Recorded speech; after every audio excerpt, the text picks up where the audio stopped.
sou Otávio, sou do sétimo ano A, da escola de Março. Eu gosto de fazer MMA, porque é bem legal, o mestre, os filhos dele. Tamo aí.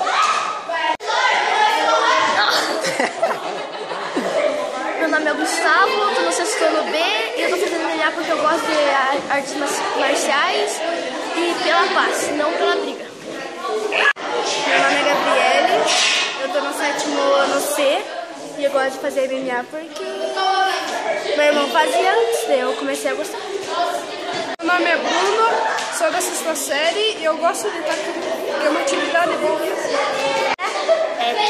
Sou do sexto ano D e eu gosto de fazer MMA por causa do meu pai ele me esforçou muito pra mim entrar no MMA e ser uma grande lutadora no futuro. Meu nome é Lucas Eduardo Ramos, fazendo militar porque é muito massa.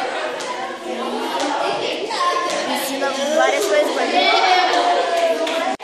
Meu nome é Isabelle, eu tô no sétimo C, eu gosto da MMA, como eu falei. Meu nome é Marcos, estou no sexto B e estou fazendo MMA porque eu gosto e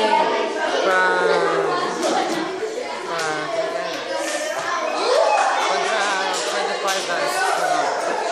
Meu nome é Hiran, sou da sétima série e sou do MMA da 31.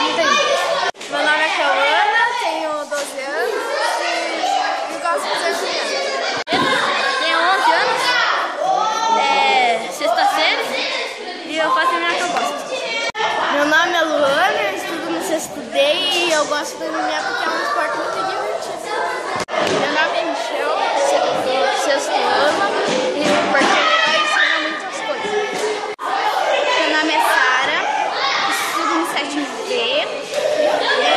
Eu achei legal fazer aula de MMA porque é muito educativo. Sou a Gabriele, eu sou do sexto ano A. Eu gosto do MMA porque é legal, porque faz muito exercício e não é pra lutar nas ruas, nessas coisas assim, é só aqui mesmo. Meu nome é Adriele, eu sou do sexto A e eu gosto de fazer MMA porque eu acho que é legal. Meu nome é Gabriela, eu estudo no sexto ano, eu estou fazendo MMA porque eu gosto de esportes e a escola ofereceu o MMA que eu gosto de fazer.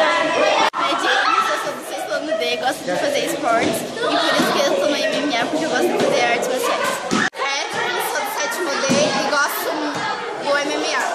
Eu sou do sexto A e eu gosto do MMA porque ensina muito exercício. Meu nome é João Vitor, tô no sétimo B e eu gosto de fazer MMA.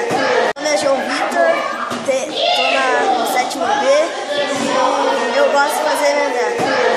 Meu nome é Rafael, eu estou no sétimo ano A, eu gosto de fazer